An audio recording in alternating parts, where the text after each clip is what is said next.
Tudo bem? Boa noite. Boa noite. Boa noite.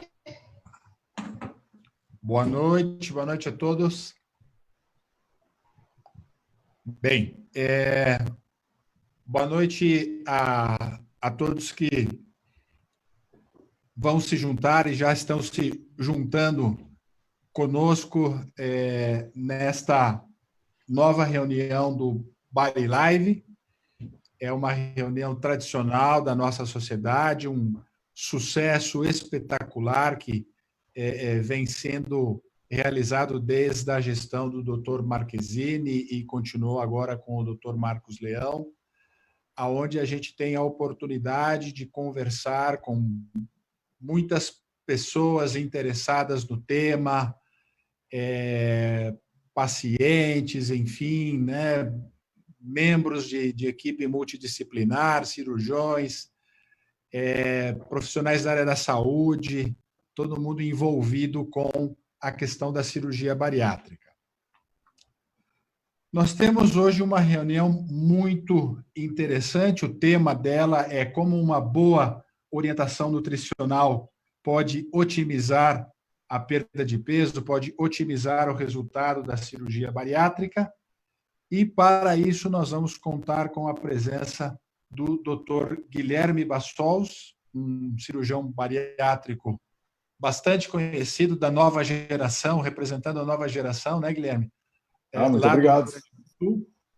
Sim, muito obrigado. Nós temos a Carla Viegas, esposa do nosso atual presidente eleito, né, o Dr. Fábio Viegas, do Rio de Janeiro.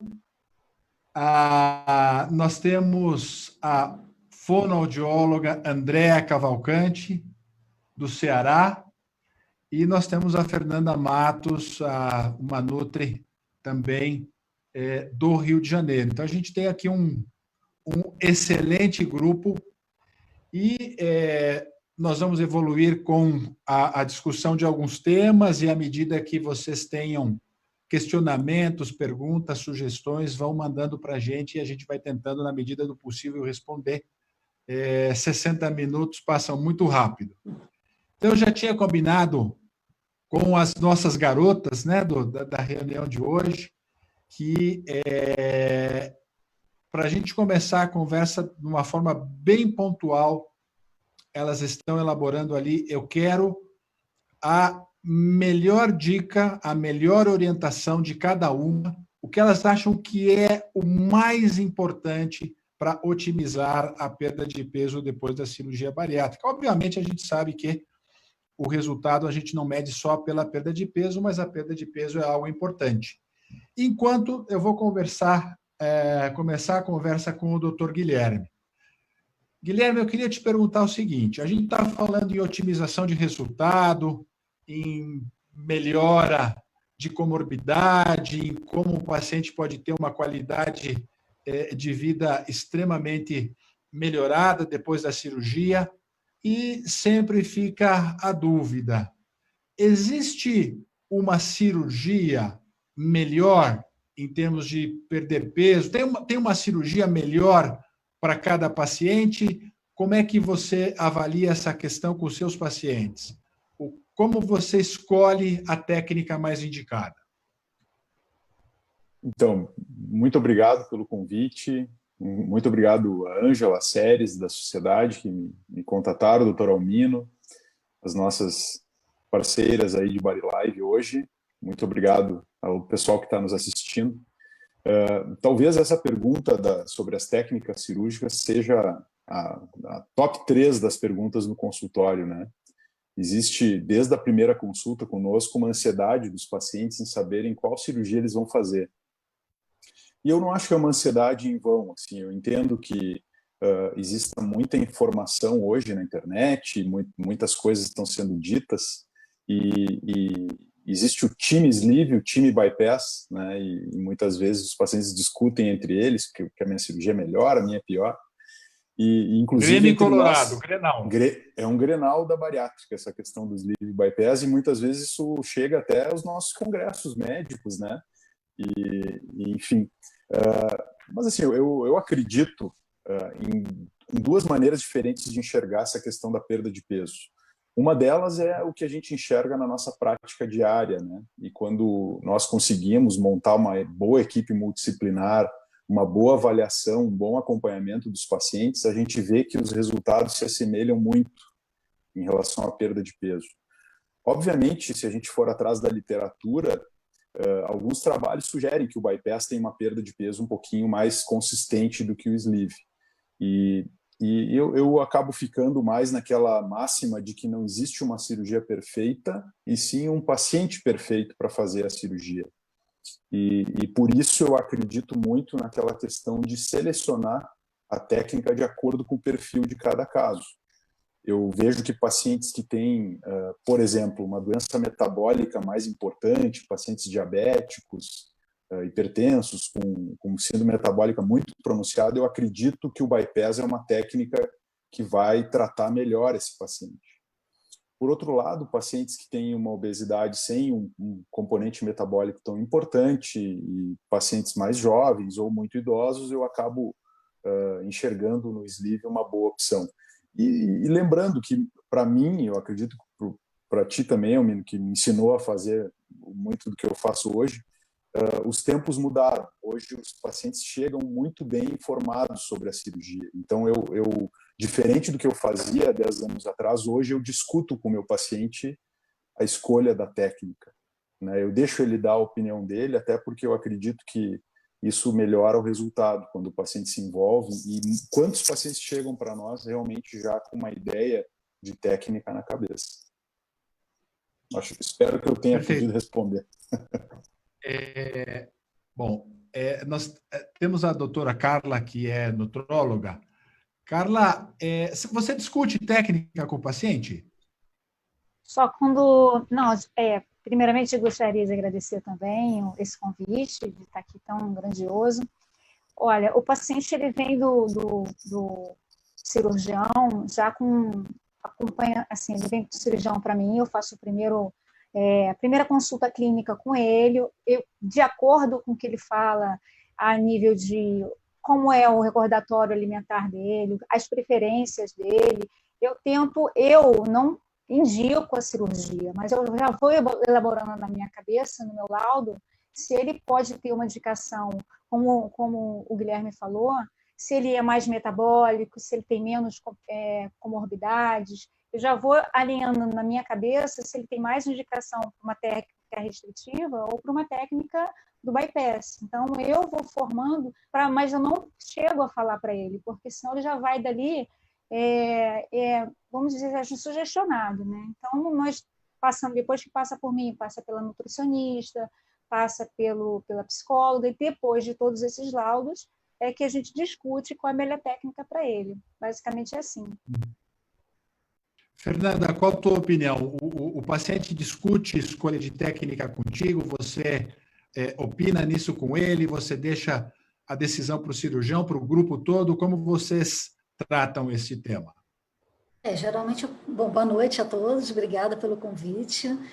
O paciente ele já chega para a nutrição já numa etapa um pouco mais avançada. Então, ele passa pelo cirurgião, ele já conversou sobre as técnicas, já conversou com o seu endócrino, ele está no meio do caminho fazendo os seus exames, né, fazendo exame de sangue, fazendo os exames de imagem, e é nesse momento que ele chega até a nutrição. No momento que ele chega na nutrição, eu converso com ele, eu procuro entender tudo que foi passado pela equipe, até para não ficar repetitivo, né? Eu gosto de trabalhar em equipe interdisciplinar, então eu converso com todos da equipe, e caso o paciente venha de um cirurgião que eu não conheço, eu gosto de entrar em contato para poder entender melhor, né, o andamento desse paciente.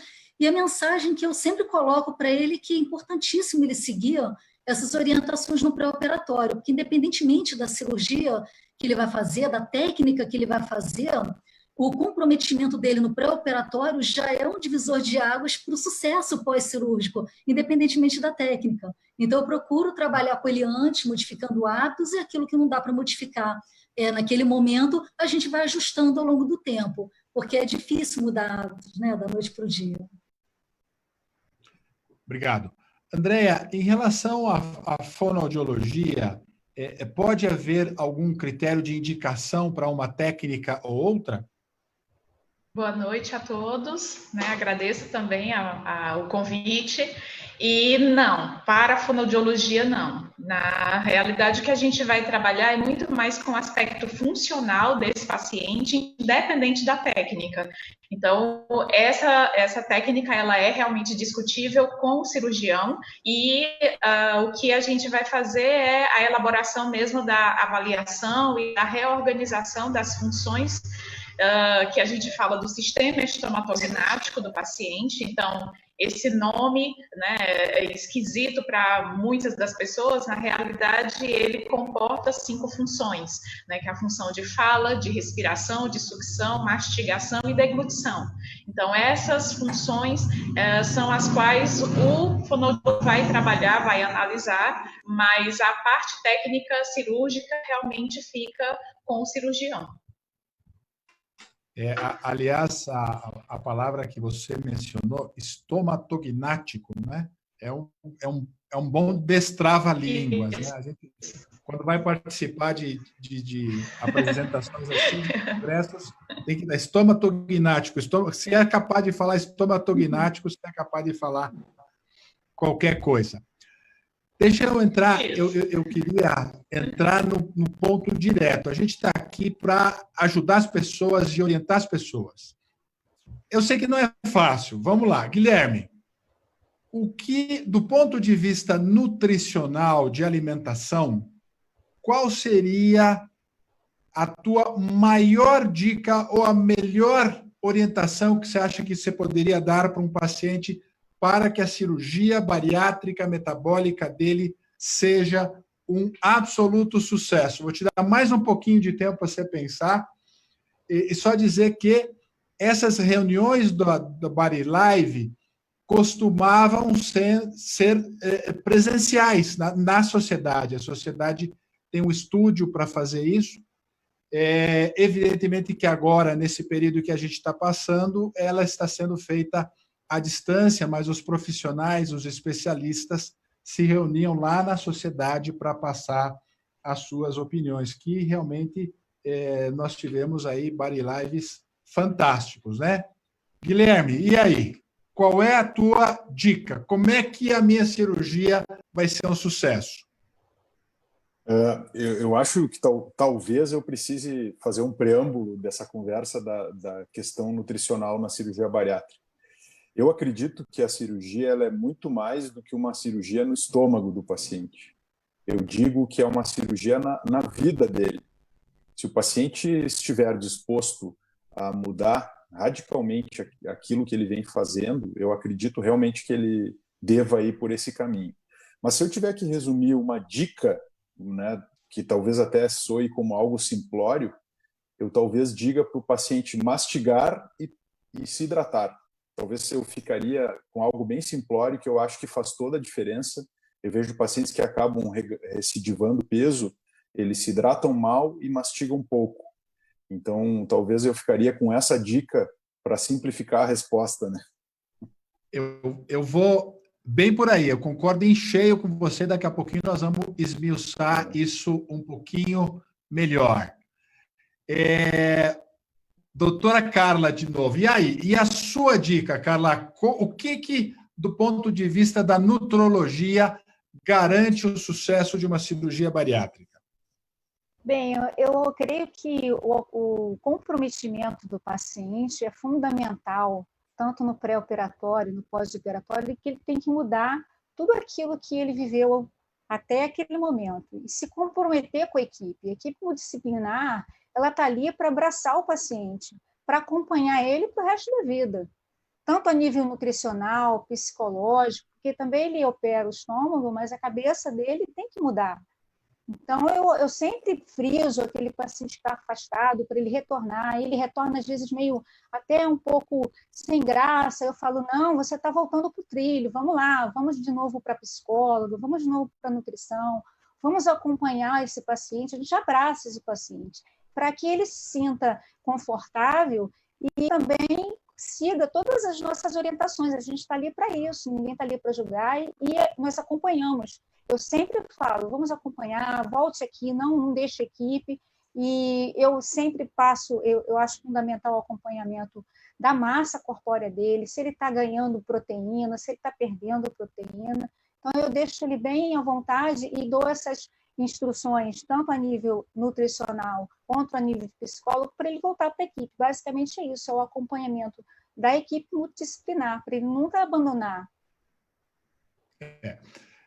Eu tenho falado com muitos pacientes, assim, Carla, em relação a isso, e eu vejo uma conversa bastante comum do doente do reganho de peso, da recidiva. Ele não volta porque ele tem vergonha. A grande maioria das vezes ele não volta porque ele acha que ele vai ser julgado, né? Aliás, eu acho que essa questão de pessoas que têm a doença, obesidade, é bastante comum ao longo da vida. Elas se sentem muito julgadas e avaliadas, como está o corpo, como é que se senta na mesa para comer, se come demais, se come de menos. Então, eu acho que isso é muito importante, a gente deixar claro para o paciente à vontade para voltar, porque a gente sabe que é uma doença crônica. Isso. E quanto menos peso reganhar, mais fácil vai ser o trabalho da gente. Eu acho que essa questão de deixar o paciente claro e à vontade para voltar, ele deve voltar, é muito importante. Fernanda, em que tecla você vai bater? Eu vou bater numa tecla que eu bato sempre há anos com os pacientes, que é respeitar as etapas do pós-operatório. Então, respeitar aquele programa que é realizado no pré-operatório, aquele estímulo à perda de peso, que em alguns pacientes é extremamente importante, principalmente em superobesos, em MC de 50, 60, a gente estimula essa perda de peso. E no pós-operatório, respeitar corretamente a consistência, o tempo da fase líquida, semilíquida, pastosa, branda, e ele voltar para a dieta de evolução, ele não evoluir por conta própria. Esse estômago, ele ainda não sabe lidar muito bem com esse estômago, ele ainda não aprendeu a mastigar corretamente. Estou até invadindo aí um pouquinho a área da Andréia. Ele ainda não aprendeu nesses quesitos, ele ainda não entendeu o quanto de água ele pode beber até... concordando plenamente com o doutor Guilherme, a hidratação desses pacientes é muito baixa. Então, eu sempre falo para eles, respeite as etapas da dieta. Você vai evoluir na sua dieta, você vai ter uma alimentação, digamos assim, normal para o bariátrico. Claro que não vai ser normal, né? Falar que um paciente bariátrico vai comer normal é errado, né, da nossa parte. Mas a gente vai tentar achar uma normalidade dentro do que é possível, dentro dessa nova realidade que ele se encontra. Olha aqui, eu tenho aqui uma endoscopia de uma paciente que eu vi hoje aqui. Claro que não vai dar para ver o detalhe aqui. Essa paciente ela tem 42 dias de operada, tem uma laceraçãozinha no paute, e ela veio conversar comigo hoje na consulta, e ela queria saber o seguinte: doutor, mas quando eu entalar, quando eu tiver aquela sensação ruim aqui, o que eu tenho que fazer? Como é que eu vou? O que eu faço para resolver esse problema? Eu falei para ela assim, peraí, a gente está entrando nessa história de trás para frente. Isso não tem que acontecer, na verdade, entalar e vomitar, isso não tem que acontecer. Você não tem que aprender o que fazer nessa situação, porque isso é errado, isso não deve acontecer no pós-operatório. Porque a gente ainda vive num período onde entalar, vomitar, ter anemia, ter queda de cabelo, ter não sei o quê, são coisas normais. Não, tudo bem, eu estou emagrecendo, esse é o ônus que eu tenho que pagar para ter o bônus da perda de peso. E eu sempre falo para os pacientes assim, olha, nenhum paciente que faz cirurgia bariátrica deve negociar qualquer ônus. A cirurgia bariátrica é feita só para trazer bônus. Qualquer coisa diferente tem que voltar na consulta, porque tem alguma coisa errada acontecendo que precisa ser corrigida. Andréia, qual vai ser o teu conselho. Eu fico super feliz, André, de ter uma fono aqui. Eu acho que a importância da fono na equipe da cirurgia bariátrica é muito grande e as fonos precisam começar eu tenho visto muito pouca fono ainda, eu quero ver mais fono. Qual é a dica da fonoaudiologia? Bom, faço minhas palavras de todos os colegas aqui presentes, né? Mas com certeza essa condição mesmo de mastigar, ela é imprescindível, unindo-se com a orientação com os profissionais. Então, seguir as orientações dos profissionais faz uma enorme diferença para o resultado e a manutenção do resultado com esse paciente. Porque eu acredito que somos, dentro da equipe, facilitadores da informação. E quanto mais a gente promover a autonomia desse paciente para que ele entenda dentro desse processo qual é a melhor conduta, sabendo das consequências de cada conduta, ele vai realmente entender qual é o processo que ele deve seguir e isso tendo a melhor conduta realmente para o sucesso que ele busca. Então, eu fico feliz também por ouvir essas dicas, né, doutor Guilherme, né, falando sobre essa importância da mastigação, Fernanda, né, Carla, justamente por isso, porque hoje a gente consegue visualizar bem essa ideia de que a função mastigatória ela tem uma extrema relevância, principalmente para não haver essas condições de entalo, empachamento, desconfortos e muitas vezes a intolerância, chegando à intolerância alimentar, o que acaba realmente trazendo insucesso por conta mesmo da dificuldade de uma manutenção de uma dieta saudável. Então, a gente, em comum acordo com a psicologia, com a nutrição, a gente acaba realmente fazendo esse fechamento de uma situação evolutiva para esse paciente, certo? Agora há pouco, a última paciente que eu atendi, 40 minutos atrás, que também está nessa fase de transição do primeiro para o segundo mês, ela me falou assim, doutor, mas o estômago da gente fica do tamanho de um copinho. Sim. Fica desse tamanho. Por que eu não sinto que quando eu como alguma coisa que entra e enche esse copinho? Por que agora eu tomo líquido e o líquido não me dá aquela sensação de que eu tenho esse copinho dentro do estômago que ele fica cheio? Eu falei, olha, porque esse copinho que está lá no teu estômago, ele não tem fundo. Então, quando você pegar esse copinho, você imagina você colocando líquido dentro dele, o líquido vai passar direto e vai descer.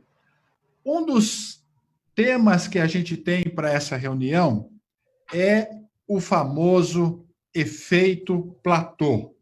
Existe, não existe? Como é que se lida com isso? E casualmente veio uma pergunta da Lúcia Araújo, por que o peso estaciona? Operei tem 1 ano e 7 meses e não consigo mais perder peso. Guilherme, vamos começar contigo de novo. 1 ano e 7 meses depois da cirurgia, a Lúcia Araújo deveria continuar esperando que a perda de peso continuasse progredindo? Então, obviamente depende do peso inicial dela, depende do peso em que ela estabilizou a perda, né? Mas só para o pessoal que está nos assistindo entender sobre o efeito platô, né? Às vezes a gente conversa uma coisa e não explica bem. Mas a ideia do efeito platô é quando o peso que está numa decrescente acaba se estabilizando ao longo de um determinado período de tempo. Então, eu gostaria de lembrar que a perda de peso ela não se dá de uma forma linear. A perda de peso, seja no paciente que está fazendo dieta, seja no paciente que fez cirurgia bariátrica, se dá como uma escada. Então, existe naturalmente vários platôs ao longo do processo de emagrecimento. Eu também gostaria de lembrar que para que o paciente tenha uma perda de peso sustentada, é necessário que se mantenha ao longo de um longo período um déficit calórico. E lembrando que esses pacientes que são pacientes que têm uma obesidade grave, na maioria das vezes, com taxas metabólicas muito baixas, ou seja, eles têm uma dificuldade muito grande de transformar a caloria que eles ingerem em energia, e sim acabam transformando em reserva, em forma de gordura. Esses pacientes muitas vezes entram em platôs mesmo, e é necessário que o paciente entenda que ele tem que seguir fazendo o que é certo, seguir fazendo a dieta, seguir fazendo atividade física, e não transformar o platô em algo que tire a sua motivação. O efeito platô, muitas vezes, ele é uma armadilha, porque o paciente se desmotiva. Pô, eu fiz cirurgia e não estou perdendo peso, como assim, né? Então agora eu vou voltar a comer como eu comia antes. Isso acontece muitas vezes quando no paciente que está em processo de emagrecimento. Então o efeito platô faz parte. Eu acho que quando a gente começar a explicar isso para os pacientes desde o início, de que a perda de peso dele não vai ser sempre como foi no primeiro mês da bariátrica, esse paciente talvez se sinta um pouquinho mais leve em relação a essas várias semanas que ele vai ficar no mesmo peso. E lembrando, se manter no peso também é resultado. Esses pacientes, por longos períodos da sua vida, tiveram um aumento de peso. Então, o efeito platô também é resultado. Ele não quer dizer que o fato deles se manter no mesmo peso é ruim. Ele, pelo menos, não está aumentando de peso. E é uma questão de tempo para que o peso volte a baixar.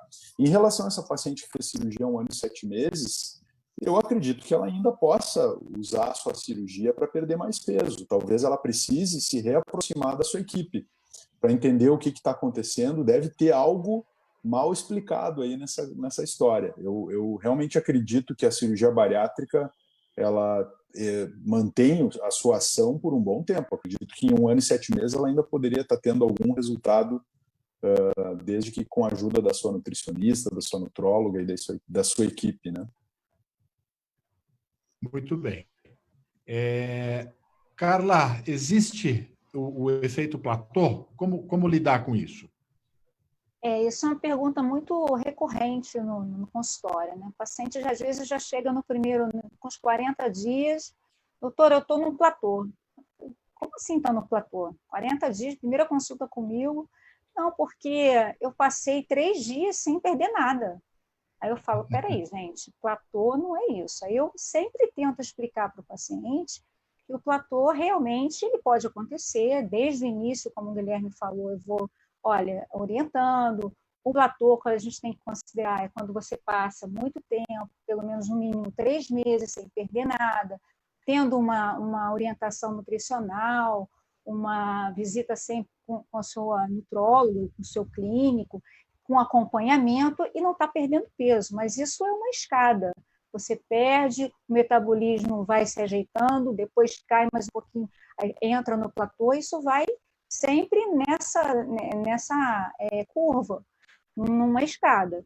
Em 1 ano e 7 meses, eu também acredito que você ainda possa emagrecer sim, usando essa cirurgia, pode ter, a gente não sabe como é a paciente, mas pode ter alguma coisa aí, do tipo, ou não está mais acompanhando, ou diminuiu, a taxa metabólica diminui, então você tem que correr atrás disso, se aproxime mesmo da sua equipe multidisciplinar, para ver o que está ocorrendo, né? Mas que isso ocorre é normal, e entrar num platô, às vezes pode ser até benéfico, porque também já até me perguntaram, doutor, eu vou ficar emagrecendo até quanto? Não, tem uma hora que você vai realmente parar de perder peso e vai estabilizar, isso que é o importante. E aí você tem que começar, você tem que continuar o alerta, porque a obesidade é uma doença crônica, como hipertensão, diabetes, você tem que estar de olho para que ela não retorne, ou então você, já que eu estou no platô, então eu posso comer qualquer coisa. Não é assim não, tem que estar sempre vigilante. Obrigado, Carla. Fernanda, o que você fala da dieta da moda para a gente evitar o efeito platô? Sabe aqueles pacientes que estão sempre buscando a dieta da moda? A dieta da proteína, a dieta do carboidrato, a dieta paleolítica, a dieta do passado, do futuro. O que é isso? Como é que a gente pode orientá-los? Vale fazer uma dessas dietas? Primeiro de tudo, né, é importante até conceituar a dieta da moda, porque dieta da moda, na verdade, são modalidades dietéticas e muitas delas têm respaldo científico. Acontece que quando cai no popular, elas sofrem adaptações e aí acaba caindo no modismo, né? Então, esse é o primeiro ponto que eu converso com o paciente. O segundo ponto é que eu falo para ele que ele tem a melhor dieta que ele poderia fazer, que é a dieta do bariátrico. Então, é seguir as recomendações da pirâmide da bariátrica e do prato bariátrico, né? Na pirâmide da bariátrica, por exemplo, coloca num patamar de importância as fontes de proteína animal, proteína vegetal, seguido de frutas, verduras, legumes, uma participação menor dos carboidratos. Então, se eu fosse traduzir o prato bariátrico, a pirâmide bariátrica, alguma dieta, alguma modalidade dietética, eu diria que é uma dieta low carb, né, por assim dizer. Não é uma dieta da proteína, porque entra carboidrato proveniente dos legumes, carboidratos integrais, mas a participação da proteína é, sim, muito maior do que a do carboidrato. E se ele focar nessa pirâmide que foi idealizada por Moisés, colaboradores lá em 2010 e 2018, foi reformulado por um prato, né, diagramático para o paciente bariátrico, colocando metade desse prato, 50% de proteína, e a outra metade, maior proporção de verduras e legumes e menor em carboidrato, ele vai ter uma alimentação bastante variada, adequada e equilibrada. Então, eu falo para ele, a melhor dieta que você tem é a dieta da bariátrica. Obrigado, Andréa. Olha aqui, ó. Uma vez eu liguei para você para a gente conversar sobre isso, porque eu quero achar, Andréa, um livro, um artigo, algum lugar que me diga como deve ser feita a mastigação correta, como comer corretamente. Porque eu já ouvia dizendo que tem que mastigar 24 vezes, 30 vezes, 40 vezes, 15 segundos, 20 segundos, 30 segundos, que tem que fazer o alimento ir para o lado direito, o lado esquerdo da boca, sentir o sabor de tudo e tal. Então, hoje, você vai explicar para a gente assim, qual é a técnica para sentar na mesa e comer corretamente? Tá. Primeiro, a gente precisa falar sobre essas orientações, né? Então, são estratégias terapêuticas que cada paciente pode olhar, observar e alguns até ter sucesso com algumas delas. Mas o que a gente percebe é que, por exemplo, quando alguém conta o número de mastigação, essa contagem vai retirar dele todas as nuances muito mais saborosas e prazerosas no momento da alimentação, que é a textura, a temperatura, o sabor do alimento, a resistência, enfim, a cor, o aspecto, o aroma. Então, tantas coisas que permeiam esse momento da alimentação que se reduz a 30 mastigações, realmente acaba sendo ineficiente. E ineficiente por quê? Porque se eu pedir para o paciente para mastigar 30 vezes um purê de batata, isso é horrível. E se eu pedir para ele para mastigar 30 vezes um pedaço de carne vermelha, que ela esteja mais endurecida, mais enrijecida, talvez seja muito pouco, né? E quando esse paciente acaba apresentando também uma musculatura que não tem eficiência para trabalhar 32 vezes, porque ele não tem resistência, por falta de habilidade da sua mastigação, ele também pode não conseguir chegar a essas 32 vezes, até por própria inabilidade mastigatória. Então, a gente tem ali vários aspectos que vão atrapalhar essa situação.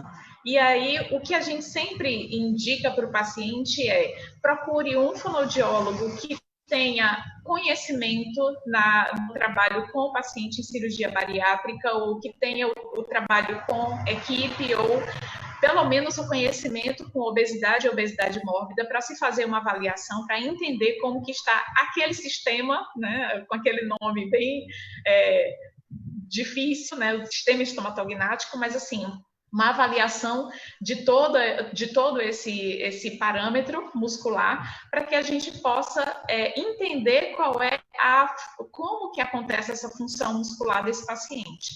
Mas se é de deixar uma dica, eu sempre digo para os meus pacientes que A função mastigatória é o único exercício fisiológico que envolve os 5 sentidos. Né? E se a gente pensar, Aristóteles diz que só não se chega ao intelecto sem antes passar pelos sentidos. Então, vamos lá. Quando a gente vai para fazer a alimentação, é interessante que a gente explore todos esses sentidos. Então, parar e entender que é o momento da alimentação e que não dá para eu mastigar enquanto eu trabalho, porque eu não tenho essa condição. O cérebro, né, de acordo com vários estudos, o cérebro ele foca em determinadas funções. Então, se ele está para alimentação, ele precisa estar consciente nessa alimentação. E aí vem um pouco da parte psicológica, dessa consciência corporal, para que ele entenda que ali é o momento da alimentação. Então, entender que sentir o cheiro do alimento, então já vem explorando o olfato, isso já apetece. Essa apetência, né, faz com que a gente tenha essa produção salivar, que é aquela aguinha na boca que a gente sente de agradabilidade, de vontade de sentar e comer determinado alimento. Então, o olfato é o primeiro. O segundo, o visual. Então, se eu olho para aquele alimento, será que ele condiz com o cheiro que eu acabei de sentir? E dali vem o contato. Então, eu tenho a mastigação, eu percebo esse alimento no sabor dele diante dessa trituração mais efetiva desse alimento. E dentro dessa condição, a parte gustativa e a auditiva. Então, muitas pessoas até perguntam o que é que a audição tem a ver com a função mastigatória. E a gente pode entender que quando a gente tem um alimento macio ou crocante, a gente vai ouvir essa diferença na mastigação. Então, geralmente, se eu tenho um alimento mais crocante, eu tenho uma audição maior e mais intensa para aquela crocância daquele alimento. Então, eu acabo também tendo a função auditiva, né, o sentido da audição, sendo explorado também nessa condição. E faz com que ele consiga perceber bem todos esses sentidos e entender que a função mastigatória, diante de uma musculatura que foi habilitada para tal função, ele consiga realmente fazer a trituração eficiente do alimento e que tenha esse prazer na alimentação. Inclusive, Andréa, tem um comentário aqui da Andresa Perillo, que ela relaciona a possibilidade de quando o paciente tem algum tipo de dificuldade com algum alimento, se isto pode ser relacionado com algum problema de mastigação, né? Sim. Como é que você vê a questão da avaliação antes da cirurgia em relação à questão da mastigação? Você costuma recomendar que todos os pacientes façam uma avaliação com um cirurgião dentista antes? Você acha que isso é importante ou não precisa?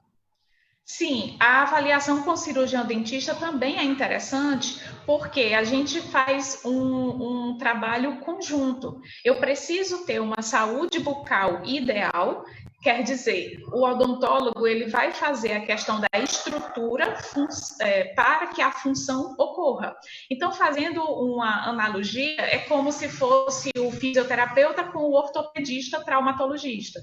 Então, o médico, o ortopedista, ele precisa estar ali, deixando a função, né, toda a parte orgânica e ideal, para que o fisioterapeuta possa fazer a função daquele movimento acontecer.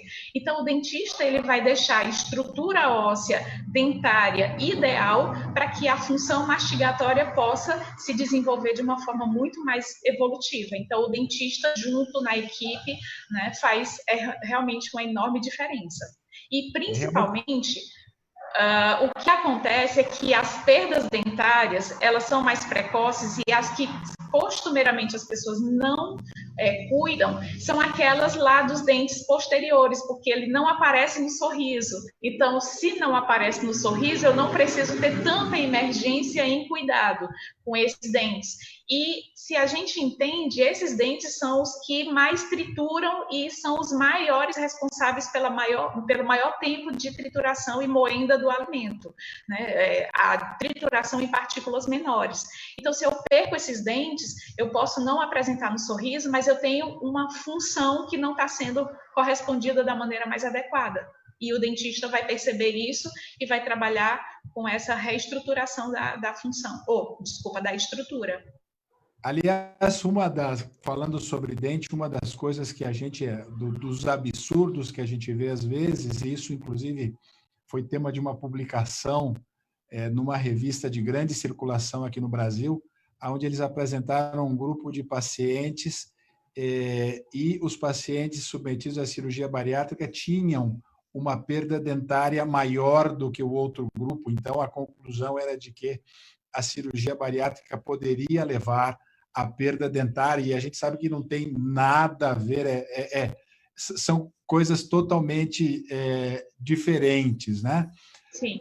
Mas que mostram o cuidado nutricional que os pacientes devem ter no pós-operatório.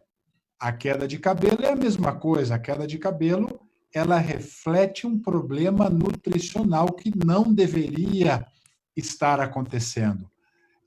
O que você vê das queixas nutricionais no pós-operatório, Carla, a queda de cabelo é a mais frequente? É bem frequente, mas o que eu costumo fazer, assim, que dá bastante resultado, quando o paciente vem para mim no pré-operatório, eu avalio todos os micro e macronutrientes.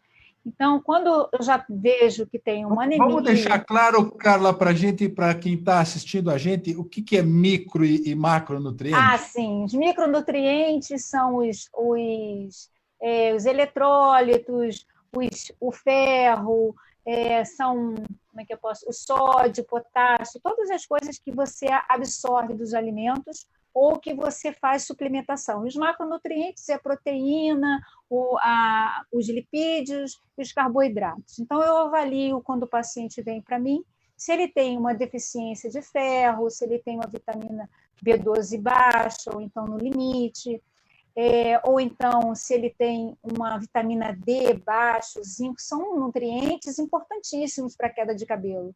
Então, eu tento repor esses nutrientes, faço suplementação, tento botar em níveis séricos bons, para que no pós-operatório, que sempre tem uma queda de cabelo, ou tem uma pequena anemia, ou o paciente vem com uma perda, uma diminuição da força muscular, que é no caso da vitamina B12, ou diminuição, às vezes até não consegue pensar direito, o paciente vem reclamando, eu tento repor esses nutrientes para que essa perda seja minimizada lá. E eu tenho bons resultados quando eu reponho antes. E eu sempre, quando o paciente vem para mim, eu pergunto: seu cabelo está caindo? Você está sentindo alguma coisa relacionada à fraqueza muscular, força muscular? Quando eu faço essa reposição antes, o resultado é bem diferente quando o paciente não faz a reposição. E proteína também é fundamental. Eu reforço muito isso na consulta, que o paciente tem que tomar o suplemento, principalmente nessa fase restritiva do pós-operatório, para que ele não faça deficiência proteica. Porque se ele fizer uma deficiência proteica, ele pode até fazer uma sarcopenia, ou seja, uma perda da força muscular, uma perda da massa muscular. Então, é uma coisa que eu friso muito, porque é de suma importância você colocar antes da cirurgia, no pré-operatório, né, fazer essa reposição, e também no pós-operatório.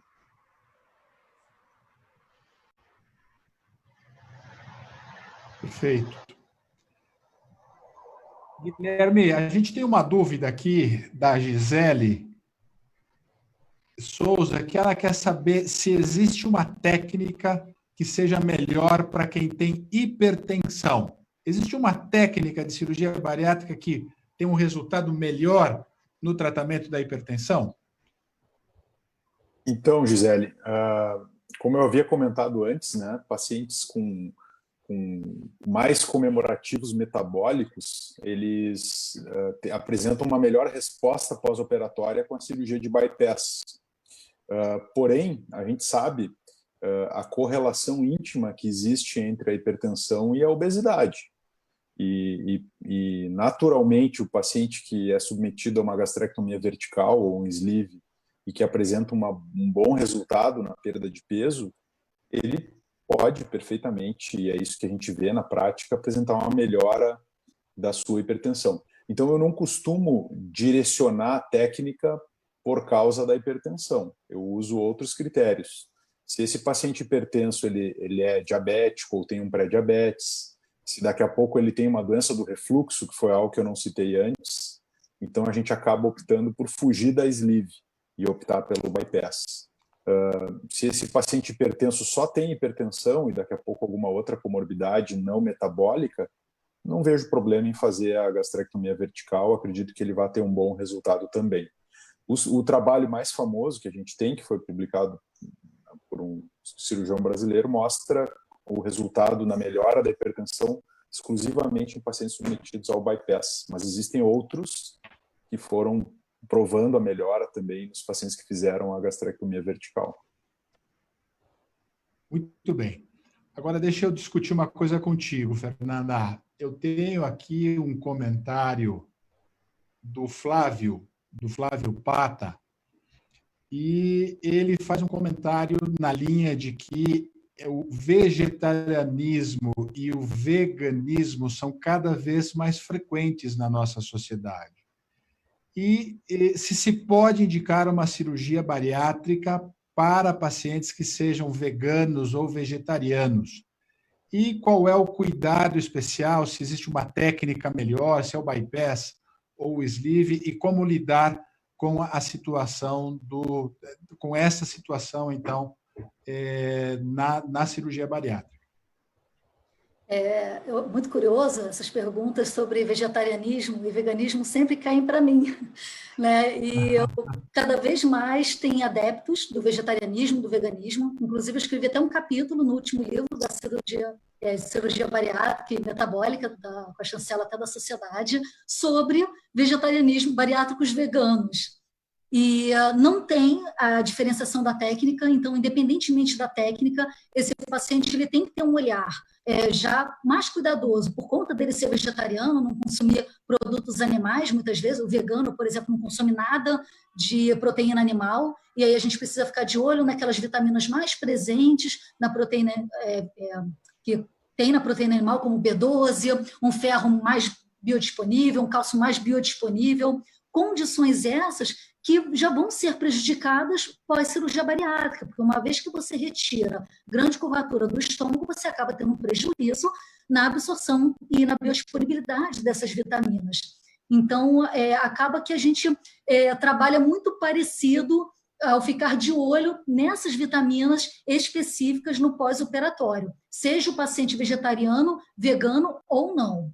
O que acontece, o que diferencia um paciente vegetariano de um paciente onívoro é que eu vou conseguir ofertar uma classe maior de proteínas, né, como bem a doutora Carla colocou. Então, proteína é, sim, fundamental para o paciente não ter, por exemplo, queda de cabelo, um ferro mais biodisponível para ele não ter uma anemia, porque a anemia também vai contribuir para a queda de cabelo. Então, a gente apenas adequa esses macronutrientes, como a doutora Carla colocou, né, a proteína, o carboidrato, porque a tendência do vegetariano e do vegano é ter uma dieta mais hipercárbica, porque ele acaba restringindo muito um grupo das proteínas que é primordial para o paciente que faz cirurgia bariátrica, mas dá para fechar as quantidades de proteína vegetal para esses pacientes. Inclusive, temos ótimos suplementos no mercado à base de proteína vegana. Então, não tem problema nenhum. Comentário da Raquel Diogo. Boa noite, fiz cirurgia bariátrica há 14 anos, perdi 40 quilos, graças a Deus, mantenho meu peso desde então, como tudo que gosto, mas em pequenas porções. Que bom isso, né, Fernanda? Sim. Mas é bom lembrar também da qualidade dessas pequenas porções, né? Pensar que o amendoim, a pipoca, né? O biscoitinho polvilho, que falam que é biscoitinho de vento, são pequenas porções que o paciente acaba consumindo ao longo do dia, como também colocou. O paciente ele tem aquele estômago pequenininho, mas ele está com a passagem aberta. Então, se ele ficar comendo de pouquinho em pouquinho ao longo do dia, ele vai consumir ao final do dia 3.000, 4.000 calorias se ele não prestar atenção na qualidade desse alimento que ele está consumindo. É um grande sabotador do paciente bariátrico, são os beliscos, né? Aquele comportamento nibbling que a gente chama. E a Vanessa Ambrosio tem um comentário aqui referente a tuas discussões, Andréa. Eu comecei a mastigar mais antes da bariátrica e já senti muita diferença no paladar e na saciedade. Sim, estudos já comprovam isso, que quanto mais se mastiga, menor o tamanho do prato, menor o tamanho da refeição, porque isso contribui realmente com a saciedade. E essa habilidade, tendo também o trânsito oral melhorado, então, o que é que eu chamo de trânsito oral? É essa passagem, essa movimentação do alimento dentro da cavidade oral, dentro da boca dessa pessoa. Então, na hora que ele faz essa mastigação melhorada e que ele perpassa por esse alimento por várias zonas de percepção de sabor, ele consegue ter realmente essa melhora no paladar e ele consegue perceber melhor toda essa conduta, o que também é mais incentivo e mensagem para a elaboração da mensagem de saciedade. Então, realmente é uma conduta bem interessante. A gente vê que nós aqui hoje temos 3 membros, 3 especialidades dentro da cirurgia bariátrica, que seria 4, né? Ou 3, não, 3. Que seria a questão da nutrologia, da nutricionista, da fonoaudiologia e, claro, os cirurgiões. Agora, Carla, qual é a diferença do papel do nutrólogo, da nutróloga, como você, e da nutricionista no cuidado do paciente que faz ou que vai fazer uma cirurgia bariátrica? O que seria a atribuição de um ou de outro? Na nutrologia, eu consigo associar tanto a como que o paciente está se alimentando, como que ele se comporta e tentar mudar alguma coisa a nível nutricional com a parte de medicamento, de avaliação dos exames do paciente e juntar as duas coisas. Porque a nutricionista, às vezes, não consegue ir além de algumas medicações, ela tem alguma como se diz, uma barreira, porque não pode, não é assim, Fernanda? Vocês não podem dar além. Então, a gente tenta, quando o paciente tem uma dificuldade ou tem que fazer alguma coisa a mais, eu posso colocar uma medicação para emagrecer, associando a nutrição também. Na maioria das vezes, eu faço uma orientação nutricional, mas eu prefiro passar para a nutricionista, porque ela tem uma abordagem mais ampla. Então, eu tento associar a minha função de clínica e de medicação com a nutrição quando eu passo para ela, mas dá para fazer as duas coisas, sim. Muito bem. Guilherme, e a tal da perda os 10% da perda de peso pré-operatório, hein? Se o doente não perdeu os 10%, não opera, ou você negocia com ele isso daí? Como é que é? Eu acredito que existem várias situações diferentes em relação à perda de peso pré-operatória, né?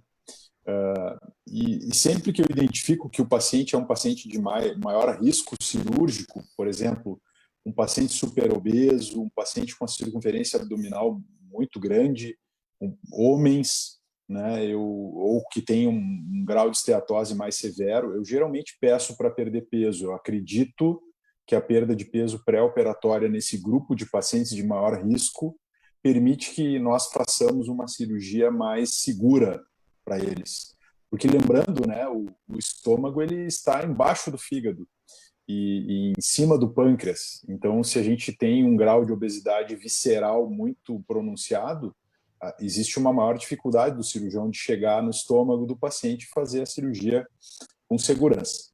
Por outro lado, pacientes que eu não identifico como pacientes de maior risco, eu oriento sim que iniciem desde a primeira consulta uma mudança nos seus hábitos. Eu não gosto muito do paciente que aumenta de peso ao longo da sua avaliação.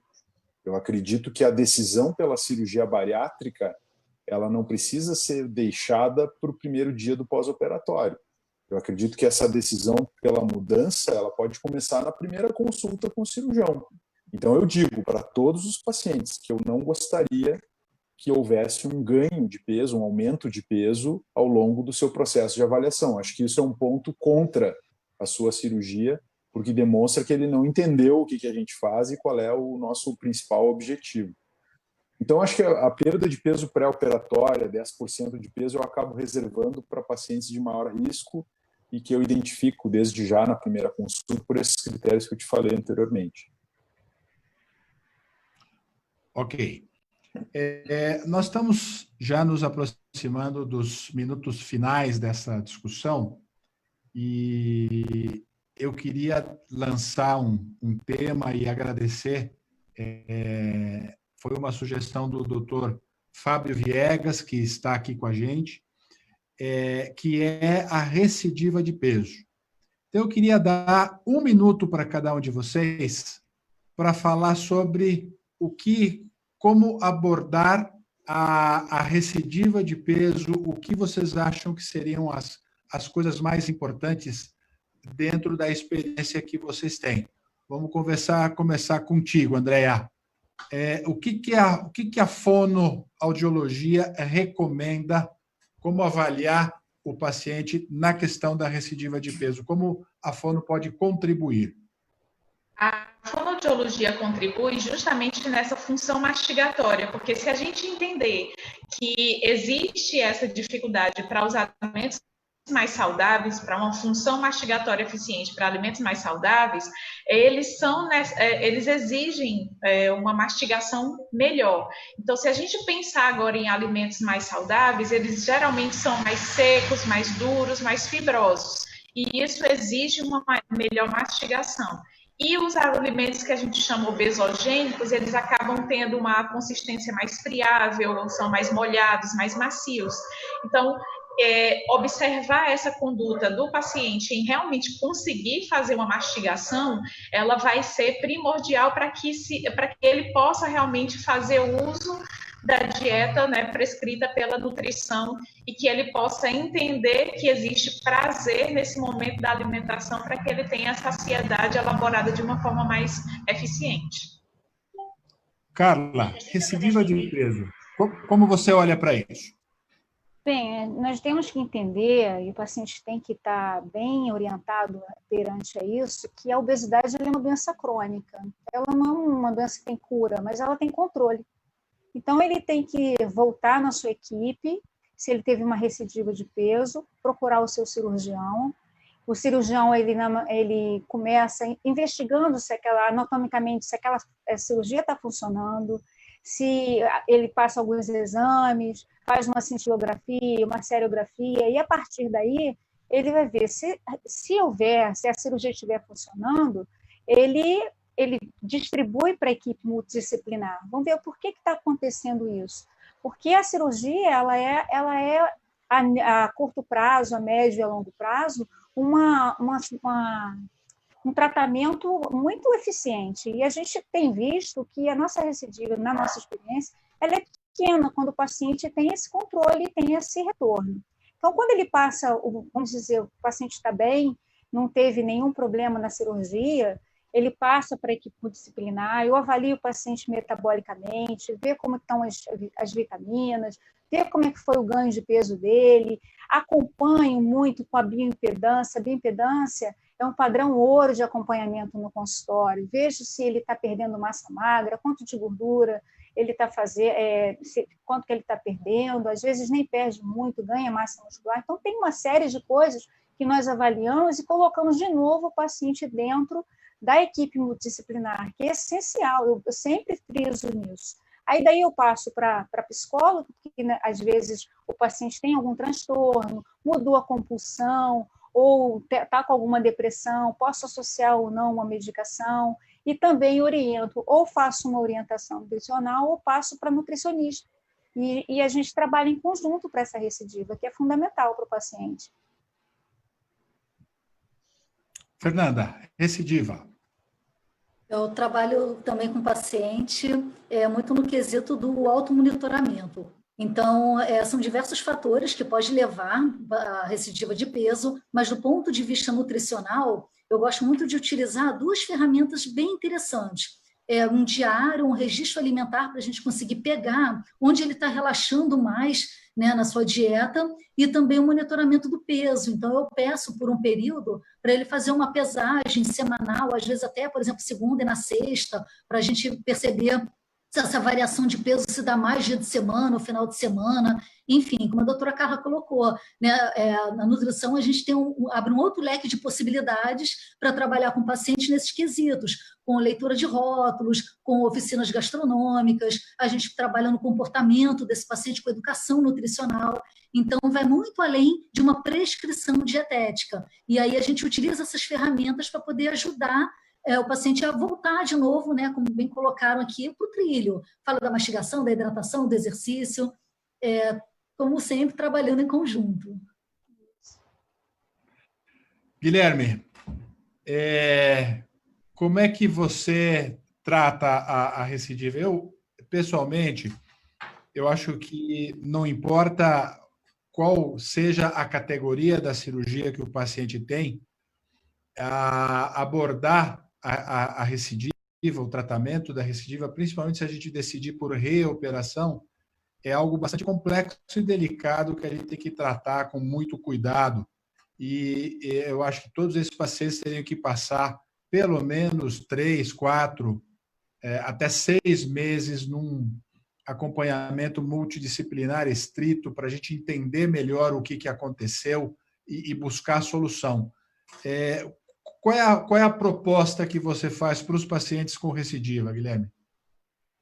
Então, doutor Almino, a gente teve a oportunidade de participar de um webinar sobre recidiva de peso e cirurgia revisional, e eu acho que existe uma grande filosofia por trás dessa discussão da cirurgia revisional. Quando a gente enxerga a recidiva de peso para o cirurgião, logo a gente já pensa, nossa, vou operar esse paciente de novo, será que é isso, né?